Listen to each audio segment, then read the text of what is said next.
Do you have a microwave that is just disgusting and it's got all this burnt on hard crusted food and you don't know how to clean your microwave?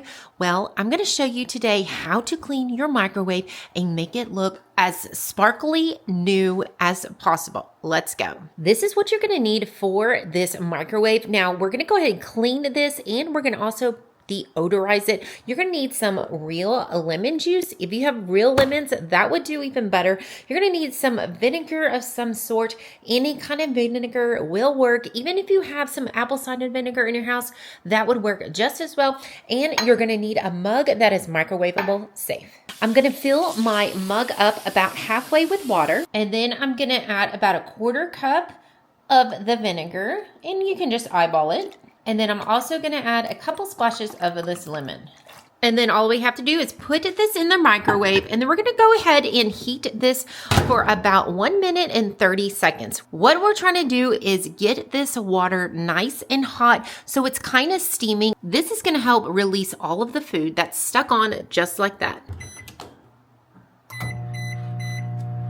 After 1 minute and 30 seconds, go ahead and check and see if you have any moisture. If it doesn't, go ahead and do it another 1 minute and 30 seconds. One thing that I do not like to use is any kind of multi-surface cleaner in the microwave. Now, this is just a personal preference, but I just don't like to smell a kind of perfumey smell in my microwave because, you know, food goes in there. That's why I kind of like to use that vinegar and lemon juice because it actually removes odors instead of putting new odors in. And as you can see, there's tons of moisture now in our microwave, and this is exactly what we're looking for. You can even see the drips right there.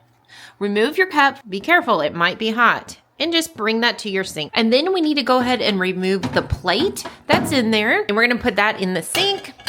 And also remove this little thing right here. It's just gonna make cleaning so much easier. And then from here, all you need to do is get a nice dish rag. I'll actually put a link in the description box down below of my favorite Swedish dish rags. These are awesome. They really hold all that food. And then all you're gonna do is start from the very top of your microwave, and we're gonna start working our way down, cleaning this microwave. Now, I always try to start from the very top because if we start down here and then move our way up, what's going to happen is the food from the top is going to go down on your clean surface here. So we're going to work from top to bottom. And then we're just gonna do the same right here. We're gonna go ahead and just wipe this clean. And with our plate here, you're just gonna go ahead and wash out like you would some dishes with some soap and water. And then of course, dry it off. And after you have cleaned your plate, go ahead and just add that back into your microwave. And you should have a nice, clean microwave that's also deodorized and smelling good. Now, if you have some spots like I do right here, this is actually just a stain. I've got some spots back there, but don't worry, your microwave is still gonna be nice and clean. Well, guys, I hope you enjoyed this video, and if you did, be sure to give it a big thumbs up. Subscribe down below if you haven't done so already. And if you'd like to know how to remove stinky smells from your dishwasher, click on the video link right here, and we'll see you guys on the next one. Bye!